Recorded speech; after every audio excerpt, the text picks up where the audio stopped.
बच्चों कैसे हो? सब अच्छे हो, सब प्रसन्न हो। और हम माँ भगवत गीता के साथ थोड़ी देर आनंद लेंगे। और उसके पहले थोड़ी सी विष्णु जी की स्तुति। शांताकारं भुजगशयनं पद्मनाभं सुरेशं विश्वाधारं गगनसदृशं लोकवर्णं शुभांगं लक्ष्मीकान्तं कमलनयनं योगविद्यानगम्यं वन्दे विष्णु भवभयहरणं सर्वलोकैकनाथम्।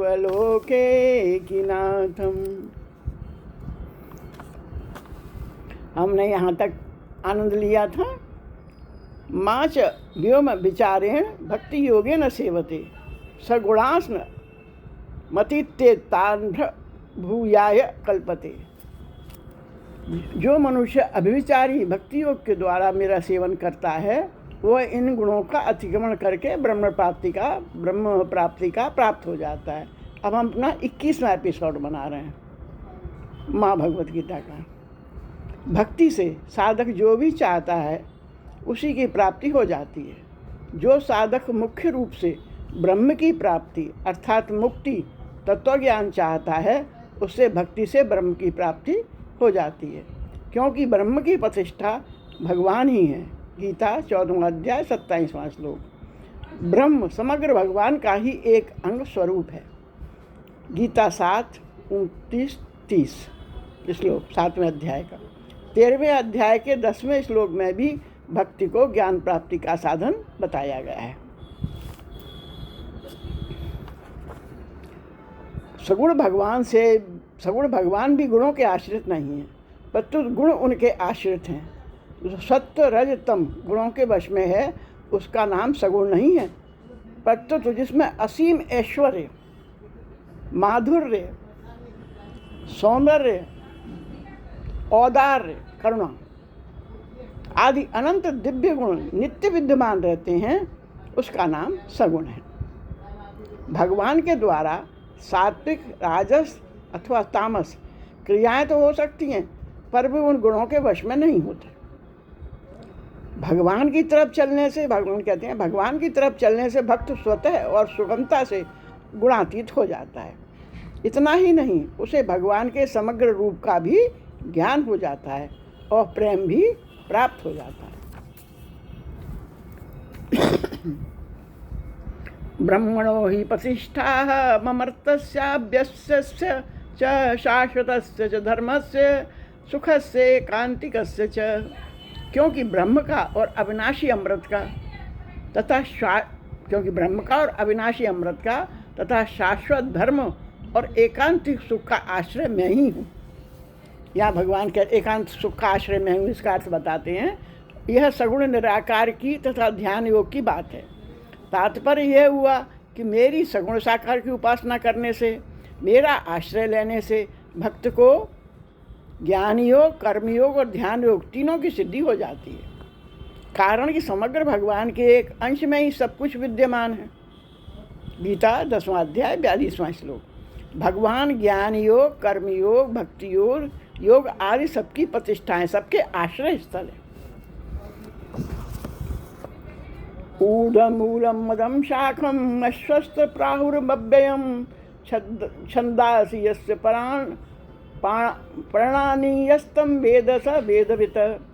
श्री भगवान बोले, ऊपर की ओर मूल वाले तथा नीचे की ओर शाखा वाले, शाखा नीचे और ऊपर मूल जड़, जिस संसार रूपी अश्वस्थ वृक्ष को प्रवाह रूप से अव्यक्त कहते हैं और वे जिनके पत्ते हैं, उस संसार वृक्ष को जो जानता है वह संपूर्ण वेदों को जानने वाला है। की व्याख्या देखते हैं। परिवर्तनशील होने पर भी संसार को अव्यय कहने का तात्पर्य है कि संसार में निरंतर परिवर्तन होने पर भी कुछ खर्चा नहीं होता। इसका मतलब अर्थात उसका अंत नहीं होता। जैसे समुद्र के ऊपर कितनी लहरें उठती दिखती हैं, ज्वार भाटा आता है पर उसका जल उतना ही रहता है, घटता बढ़ता नहीं है। ऐसे ही निरंतर परिवर्तन दिखने पर भी संसार अव्यय ही रहता है। परिवर्तनशील संसार भी परमात्मा की शक्ति, परिवर्तनशील संसार भी जो नित्य परिवर्तन होता रहता है, संसार भी परमात्मा की शक्ति, अपरा प्रकृति का कार्य होने से परमात्मा का ही स्वरूप है। सत सच्चा हम अर्जुन है, गीता 9वां अध्याय 19वां श्लोक। परिवर्तन रूप अपरा प्रकृति, भगवान तो परा है, परिवर्तन रूप अपरा प्रकृति भी परमात्मा का स्वरूप है। यह संसार उस परमात्मा की ही लहरें हैं। जैसे ऊपर से लहरें दिखने पर भी समुद्र के भीतर कोई लहर नहीं है, भीतर से समुद्र शांत है, ऐसे ही ऊपर से संसार परिवर्तनशील दिखते हुए भी भीतर से एक सम शांत परमात्मा तत्व है। गीता 13वां अध्याय 27वां श्लोक। तात्पर्य यह हुआ कि संसार रूप से अव्यय नहीं है, प्रत्युत भगवत रूप से अव्यय है। अधश्च चोर्ध्व प्रसता सत्स्य शाखा गुण प्रबद्धा विषय प्रवाला अधश्च मूलान सुंतनानि कर्मानुबंधानि मनुष्य लोके। प्रथम श्लोक में आए ऊर्ध्व मूलक पद का तात्पर्य है परमात्मा, जो संसार का रचयिता तथा उसका मूल आधार है। और यहाँ मूलानी पद का तात्पर्य है तादाम्य, ममता और कामना रूप मूल जो संसार में मनुष्य को बांधते हैं।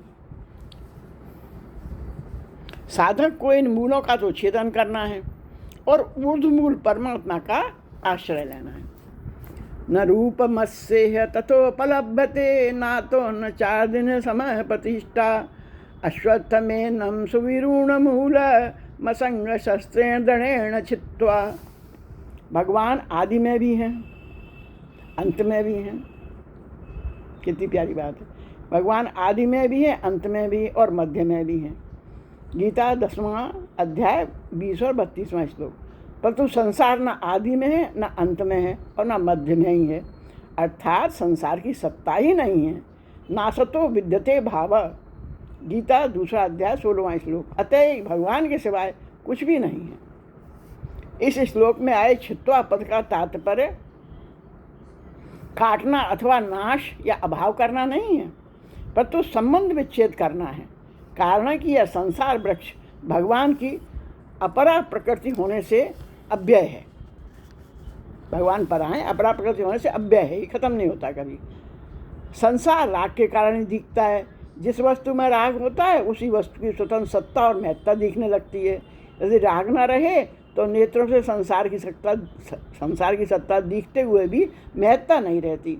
अतः असंग शस्त्रेण दृढ़ेन छित्त्वा पदों का तात्पर्य है कि संसार के राग को सर्वथा कम करते जाना, अर्थात अपने अंतःकरण में। जब सब और परमात्मा हैं तो संसार तो मात्र हमारे सामने एक फिल्म जैसा दिखने लगेगा ना। फिर संसार के राग को सर्वथा कम करते जाना, अर्थात अपने अंतःकरण में एक परमात्मा के सिवाय अन्य किसी से सच्चा संबंध न मानना। संबंध तो हम मानेंगे संसार में और कर्तव्य निर्वाह भी करेंगे, है ना, सबको प्यार भी करेंगे, लेकिन मूल संबंध भगवान से मानना। सृष्टि मात्र की किसी भी वस्तु को अपनी और अपने लिए न मानना। वास्तव में संसार की सत्ता बंधनकारक नहीं है, परंतु उसमें राग पूर्वक माना हुआ संबंध ही बंधनकारक है। संबंधों के कारण हम अपेक्षा करते हैं दूसरे लोगों से, है ना। सत्ता बाधक नहीं है, महत्ता बाधक है। सत्ता हमारी बनी रहे पर हम हमेशा उसी को महत्ता देते रहें, जबकि महत्ता हमें किसको देनी है? प्रभु को। हम जिस वस्तु को महत्ता देते हैं वही बांधने वाली हो जाती है। भगवान आगे कह रहे हैं, वही हमें बांधने वाली हो जाती है। महत्ता हमारी दी हुई है, उसमें है नहीं। संसार का संसार रूप से अभाव हो जाता है। संसार की तरफ हम कम देखें और भगवान को अपने ज़्यादा नज़दीक माने तो संसार का संसार रूप से अभाव हो जाता है और वह क्या दिखने लगता है? फिर कितनी बढ़िया बात है, भगवान भगवत रूप दिखने लगता है। तो फिर कौन सा शब्द बनता है? वासुदेवम सर्वम।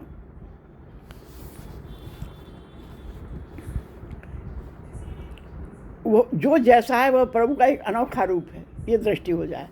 ततः पदम तत्परिमार्गितव्यम यस्मिन् गन्ता न निवर्तन्ति भूय तमेव चाद्यं पुरुषं प्रपद्ये यतः प्रवृत्ति प्रसुता पुराणी।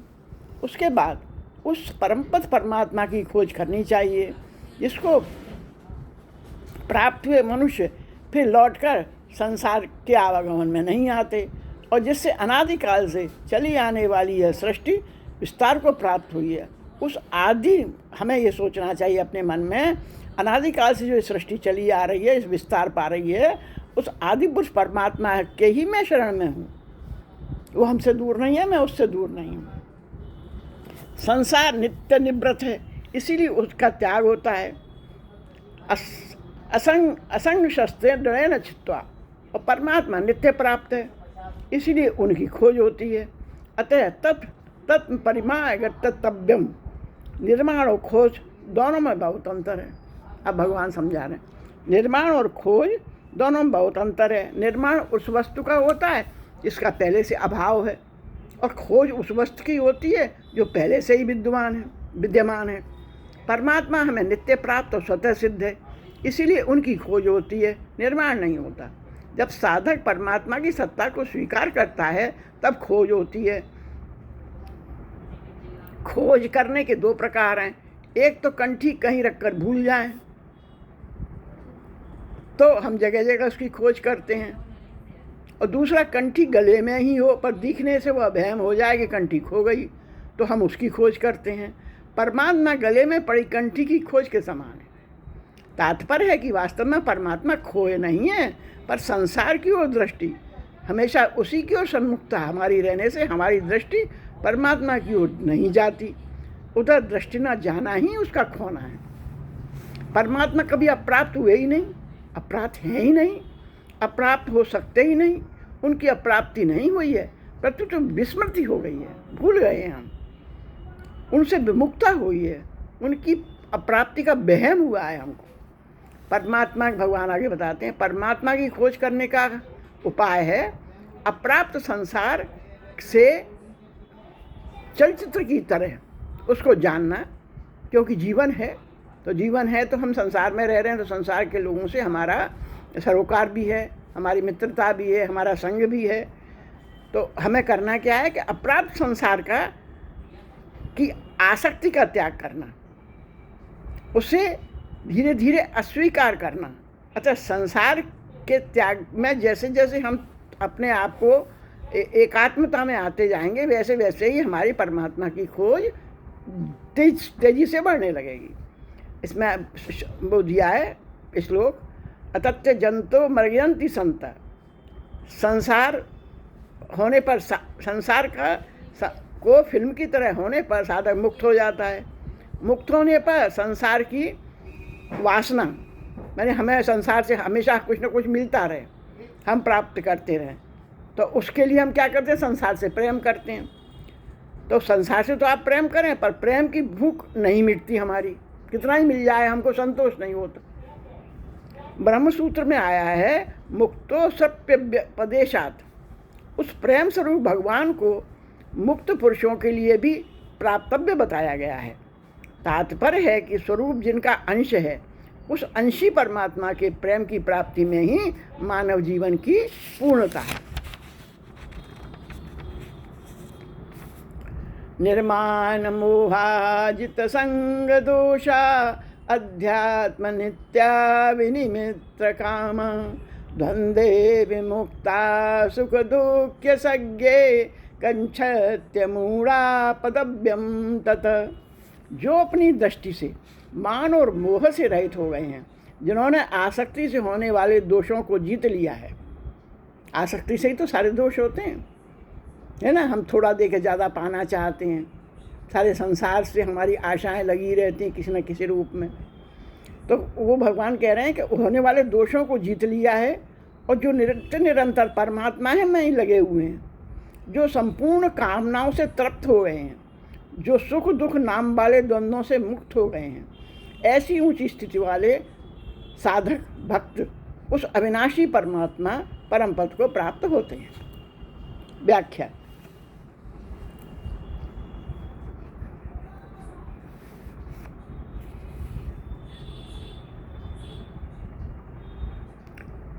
न तद्दासयते सूर्यो न शशांको न पावक यदद्गत्वा निवर्तन्ते तद्माम परमाम। उस परम पद को न सूर्य न चंद्र और न अग्नि ही प्रकाशित कर सकती है। किसको? भगवान को। और जिसको प्राप्त होकर जीव संसार में नहीं आते, वही मेरा परम धाम है। इसका तो हमने विवेचन किया था कि ये जो मनुष्य जन्म मिला है, तो ये हमारा कि ये लिए हमें भगवान ने ये नहीं कहा है कि मैं हमेशा तुम्हें मनुष्य जन्म दूंगा। उसने ये कहा है कि पता नहीं कैसे कैसे तुम्हारे कर्मों के द्वारा, तुम्हारे सत्कर्मों के द्वारा पिछले जन्मों में तुम्हें ये मनुष्य जन्म मिला है, तो उसमें तुम मुझे समझ लो तो तुम्हारा कल्याण ही कल्याण है। मैं जिस भी रूप में फिर तुम्हें भेजूंगा तो इससे अच्छा ही बना के भेजूंगा, है ना। और वो सब मैंने तुम्हें दे दिया है, अब तुम उस सबको उपयोग में लाओ और मुझे मत भूलो। यह छठा श्लोक 5वें और 7वें श्लोकों को जोड़ने वाला है। इन श्लोकों में भगवान यह बताते हैं कि वह अविनाशी पद मेरा ही धाम है, जो मुझसे अभिन्न है, और जीव भी मेरा सनातन अंश होने के कारण मुझसे अभिन्न है, मतलब मुझसे अलग है ही नहीं है। अतः भगवान का जो धाम है वही हमारा धाम है। इसी कारण उस धाम की प्राप्ति होने पर फिर संसार में अच्छे ही रूप में लौट के हम आते हैं। जब तक हम अपने उस धाम में नहीं जाएंगे तब तक हम अच्छे कर्म नहीं करेंगे तो उस धाम में नहीं जाएंगे, और तब तक हम मुसाफिर की तरह अनेक योनियों में तथा अनेक लोगों में घूमते ही रहेंगे, कहीं भी ठहर नहीं सकते। यदि हम ऊंचे से ऊंचे ब्रह्मलोक में भी चले जाएंगे तो वहाँ से भी लौट कर आना पड़ेगा। गीता 8वां अध्याय 16वां श्लोक। कारण कि वह संपूर्ण संसार मात्र ब्रह्मांड परदेश है, स्वदेश नहीं, वह पराया घर है। कहाँ बताया? ब्रह्मलोक, अपना घर नहीं। विभिन्न योनियों और लोकों में हमारा भटकना तभी बंद होगा जब हम अपने असली घर में पहुंच जाएंगे।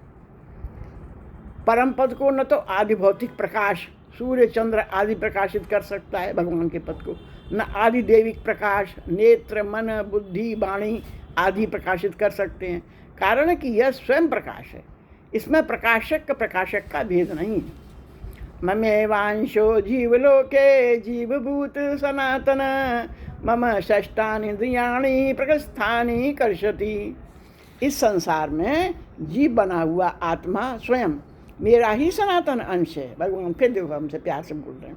परंतु वह प्रकृति में स्थित मन और 5 इंद्रियों को आकर्षित करता है और अपना मान लेता है और मुझे भूल जाता है। प्रस्तुत श्लोक में ममेवांशो पद में एवं कहने का तात्पर्य है कि जीव केवल भगवान का ही अंश है, इसमें प्रकृति का अंश किंचित मात्र भी नहीं है। जैसे शरीर में माता और पिता दोनों का अंश का मिश्रण होता है, ऐसे ही जीव में भगवान और प्रकृति का अंश का मिश्रण संयोग नहीं है। अच्छा, ये भी भगवान कह रहे हैं, परंतु यह केवल भगवान का ही अंश है, अतः इसका संबंध केवल भगवान के साथ है, प्रकृति के साथ नहीं। प्रकृति के साथ संबंध तो यह खुद जोड़ लेता है मनुष्य। प्रकृति के कार्य स्थूल सूक्ष्म कारण शरीर के साथ अपना संबंध मानना ही सबसे खराब बात है तेरे लिए, मनुष्य के लिए। जीव शरीर को अपनी तरफ खींचता है, कर्षति अर्थात उसे अपना मानता है, पर जो वास्तव में अपना है उस परमात्मा को अपना मानता ही नहीं। यही जीव की मूल भूल है। हमारा संबंध परमात्मा के साथ है। ममेवांशो जीवलोके, इसलिए हम परमात्मा में ही स्थित हैं। परंतु शरीर इंद्रियां मन बुद्धि का संबंध अपरा प्रकृति के साथ है। भगवान कौन है? परा, और ये प्रकृति क्या है? अपरा। परंतु प्रकृति के साथ है, इसीलिए वे प्रकृति में ही स्थित हैं, प्रकृति से स्थानीय। शरीर के साथ हमारा मिलन कभी हुआ ही नहीं। शरीर के साथ हमारा मिलन कभी हुआ ही नहीं, है ही नहीं, होगा ही नहीं, हो सकता ही नहीं। देखो भगवान कैसे चले आए। और परमात्मा से अलग हम कभी हुए ही नहीं, होंगे ही नहीं, हो सकते ही नहीं। हमसे दूर कोई वस्तु है तो वह शरीर है, और समीप से समीप कोई वस्तु है तो वो परमात्मा है। परंतु शरीर को मैं, मेरा और मेरे लिए मानने के कारण मनुष्य को उल्टा दिखता है। अर्थात शरीर तो समीप दिखता है और परमात्मा दूर। शरीर तो प्राप्त दिखता है, परमात्मा अप्राप्त। तो अगला श्लोक देखते हैं प्यारा सा। शरीरम यद्वाप्नोति यच्चातृक्कामतीश्वर गृहीत्वेतानि संयाति वायुर्गंधानि निवासयत। जैसे वायु गंध के स्थान से गंध को ग्रहण करके ले जाती है, जहाँ से ही वायु निकलेगी जो गंध मिलेगी उसको लेकर उसमें वही गंध आ जाती है। ऐसे ही शरीर आदि का स्वामी बना हुआ जीवात्मा भी जिस शरीर में से निकल कर जाता है वहाँ से इन मन सहित इंद्रियों को ग्रहण करके फिर जिस शरीर को प्राप्त होता है उसमें चला जाता है। व्याख्या। वास्तव में शुद्ध चेतन आत्मा का किसी शरीर को प्राप्त करना, उसका त्याग करके दूसरे शरीर में जाना हो ही नहीं सकता।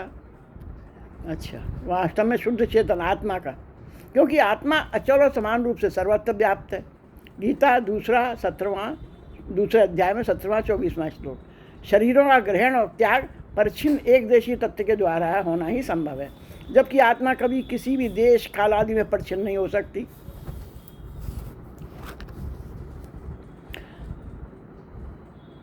परंतु ये आत्मा प्रकृति के कार्य शरीर से तादात्म्य कर लेती है, अर्थात शरीर को मैं और मेरा मान लेती है, तब सूक्ष्म शरीर के आने जाने को उसका आना जाना कहा जाता है। अर्थात सूक्ष्म शरीर के आने जाने को उसका आना जाना कहा जाता है। वायु का दृष्टांत देने का तात्पर्य है कि जीव वायु की तरह निर्लिप्त रहता है।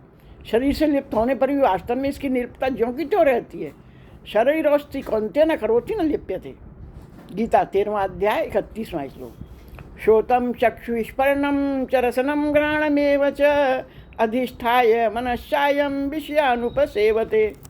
यह जीवात्मा मन का आश्रय लेकर ही श्रोत और नेत्र तथा त्वचा, रसना और घ्राण इन पांचों इंद्रियों द्वारा विषयों का सेवन करता है। जैसे कोई व्यापारी किसी कारणवश एक जगह से दुकान उठाकर दूसरी जगह लगाता है, ऐसे ही जीवात्मा एक शरीर को छोड़कर दूसरे शरीर में जाता है, और जैसे पहले शरीर में विषयों का रागपूर्वक सेवन करता था, ऐसे ही दूसरे शरीर में जाने पर भी विषयों का सेवन करने लगता है, वही स्वभाव होने के कारण। इस प्रकार जीवात्मा बार बार विषयों में आसक्ति कारण ऊंच नीच योनियों में भटकता रहता है। कारण कि विषयों का सेवन करने से स्वयं की गौणता और शरीर और संसार की मुख्यता हो जाती है, इसलिए स्वयं भी जगत रूप हो जाता है। गीता 7वां अध्याय 13वां श्लोक। उक्रामंतम स्थितम वापि भुंजानम वा गुणान्वितम विमूढ़ा नानुपश्यन्ति पश्यन्ति ज्ञान चक्षुषे। शरीर को छोड़कर जाते हुए या दूसरे शरीर में स्थित हुए अथवा विषयों को भोगते हुए भी गुणों से युक्त जीवात्मा के स्वरूप को मूढ़ मनुष्य नहीं जानते। ज्ञान रूपी नेत्रों वाले ज्ञानी मनुष्य ही जानते हैं। शरीर को इसको समझते हैं। शरीर को छोड़कर जाना, दूसरे शरीर में स्थित होना और विषयों को भोगना, तीनों क्रियाएं अलग अलग हैं, पर उनमें रहने वाला जीवात्मा एक ही है। यह बात प्रत्यक्ष होते हुए भी अविवेकी मनुष्य इनको नहीं जान पाते, अर्थात अपने अनुभव को महत्व नहीं देते। कारण कि तीनों गुणों से मोहित होने के कारण वह बेहोश सा रहता है। गीता 7वां अध्याय 13वां श्लोक। भगवान ने पिछले श्लोक में 5 क्रियाएं बताई थी: सुनना, देखना, स्पर्श करना, स्वाद लेना तथा सूंघना। और इस श्लोक में 3 क्रियाएं बताई हैं: शरीर को छोड़कर जाना, दूसरे शरीर में स्थित होना तथा विषयों को भोगना। इन 8 में कोई भी क्रिया निरंतर नहीं रहती, पर स्वयं जीव निरंतर रहता है। क्रिया तो हैं, पर इन स्वयं में एक ही रहता है। इसीलिए इनके भाव और अभाव का आरंभ अंत का ज्ञान सबको होता है। जैसे आरंभ और अंत का ज्ञान होता है, वह स्वयं नित्य होता है, यह नियम है। अनेक अवस्थाओं में स्वयं एक रहता है और एक रहते हुए अनेक अवस्थाओं में जाता है। यदि स्वयं एक न रहता तो सब अवस्थाओं का अलग अलग अनुभव कौन करता। परंतु ऐसी बात प्रत्यक्ष होते हुए भी विमूढ़ मनुष्य इस तरफ नहीं देखते, प्रत्युत ज्ञान रूपी नेत्रों वाले योगी मनुष्य ही देख पाते हैं। यतन्तो योगिनश्चैनं पश्यन्त्यामन्त्यवस्थितं यतन्तोऽप्यकृतात्मानो नैनं पश्यन्त चेतसः। यत्न करने वाले योगी लोग अपने आप में स्थित इस परमात्मा तत्व का अनुभव करते हैं, परंतु जिन्होंने अपना अंतःकरण शुद्ध नहीं किया है, देखो कोई बताई अहंकार, अविवेक, है ना, जो हमने पिछली पढ़ के आए हम, अंतःकरण शुद्ध नहीं किया है, सब हम समझ चुके हैं कि कैसे अंतःकरण शुद्ध करना है। ऐसे अविवेकी मनुष्य यत्न करने पर भी इस तत्व का अनुभव नहीं कर पाते। व्याख्या। सदा न भोग साथ रहता है, न संग्रह साथ रहता है। यह विवेक मनुष्य में स्वतः है, परंतु जो मनुष्य शास्त्र पढ़ते हुए, सत्संग करते हुए, साधन करते हुए भी अपने विवेक की तरफ ध्यान नहीं देते, भोग और संग्रह से अलगाव का धीरे धीरे अनुभव नहीं करते, वे मनुष्य अकृतात्मा हैं। ऐसे मनुष्यों को 18वें अध्याय के श्लोक 16वें श्लोक में भगवान ने आकर्षित बुद्धि और दुर्मति कहा है। यद्यपि परमात्मा प्राप्ति कठिन नहीं है, तथापि भीतर में राग, आसक्ति, सुख बुद्धि पड़ी रहने से वे साधन करते हुए भी परमात्मा को नहीं जानते। कारण कि भोग तथा संग्रह में रुचि रखने वाले मनुष्य का विवेक स्थिर नहीं रहता। पूर्व श्लोक में जिन्हें विमूढ़ा कहा गया है, उन्हीं को यहाँ अचेतस कहा गया है। अचेत मन अचेतस मतलब जिन्हें चेतना नहीं है, बेहोश। गुणों से मोहित होने के कारण वे न तो विषयों के विभाग को जानते हैं, न स्वयं के विभाग को ही जानते हैं। अर्थात भोगों का संयोग वियोग अलग है और स्वयं अलग है, यह नहीं जानते। 7वें 11वें श्लोक तक के इस प्रकरण में भगवान यह बताना चाहते हैं कि मेरा अंश जीवात्मा सर्वथा अलग है और जिस सामग्री, शरीर आदि पदार्थ और क्रिया को वह भूल से अपनी मानता है, वह सर्वथा अलग है। सूर्य और अमावस्या की रात्रि की तरह दोनों का विभाग ही अलग अलग है, उसका परस्पर संयोग होना संभव ही नहीं है। जो उपयुक्त जड़ और चेतन दोनों के विभाग को सर्वथा अलग अलग देखता है, वही ज्ञानी और योगी है, परंतु जो दोनों को मिला हुआ देखता है वह अज्ञानी और भोगी है। ये हमने गीता माँ का आनंद लिया। और एक श्लोक और देखेंगे। यदा आदित्यगतम तेजो दगत्ता से खिलम यच्च चंद्रमसी यज्ञान्वो तत्तेजो विद्धि मामकम। सूर्य को प्राप्त हुआ जो तेज संपूर्ण जगत को प्रकाशित करता है, और जो तेज चंद्रमा में है तथा जो तेज अग्नि में है, उस तेज को भगवान कहते उस तेज को तू मेरा ही जान। व्याख्या। प्रभाव और महत्व की तरफ आकर्षित होना जीव का स्वभाव है। प्राकृतिक पदार्थों के संबंध से जीव प्राकृतिक पदार्थों के प्रभाव महत्व से प्रभावित हो जाता है। अतः जीव पर पड़े प्राकृतिक प्रभाव, पदार्थों के प्रभाव महत्व को हटाने के लिए भगवान यह रहस्य प्रकट करते हैं। उन पदार्थों में जो प्रभाव है, जो महत्व देखने में आता, वस्तुतः मूल में मेरा ही है, उनका नहीं है। सर्वोपरि प्रभावशाली तथा महत्वशाली मैं ही हूँ। मेरे ही प्रकाश से सब प्रकाशित हो रहे हैं। तो हमने ये आनंद लिया माँ गीता का, और आप सबको का अभिनंदन, बहुत बहुत प्यार, बहुत बहुत शुभकामनाएं। आप जिस भी कार्य में लगे हों उस कार्य में आपको सफलता मिले और प्रभु की तरफ जाने का हमारा मार्ग सरल हो, सुखद हो। हमारे ग्रंथों में से रामचरितमानस भी कुमार विश्वास इस समय पढ़ रहे हैं, तो हमें उससे भी देखना चाहिए कि कितना अद्भुत ग्रंथ है। अगर हम उनको सुनेंगे उसका भी हमें आनंद आएगा। और ज्ञान की तो सीमा नहीं है, तुलसीदास जी का जवाब नहीं है। वो पकड़ना प्रकृति ने एक विशेष ही बना के भेजे थे, है ना। तो वो भगवान की तरफ देखना सीख गए अपने जीवन में, तभी आज इस उच्च पद पर हैं और सदियों तक रहेंगे मानव मन के बीच। तो हम सबको आनंद लेते हुए आप सबको प्रणाम और माँ गीता के चरणों में नमन। महर्षि व्यास और जितने भी ऋषि हुए हैं जिन्होंने ग्रंथ लिखे हैं, उन सबके चरणों में नमन, वंदन, पुनः पुनः सबको नमस्कार।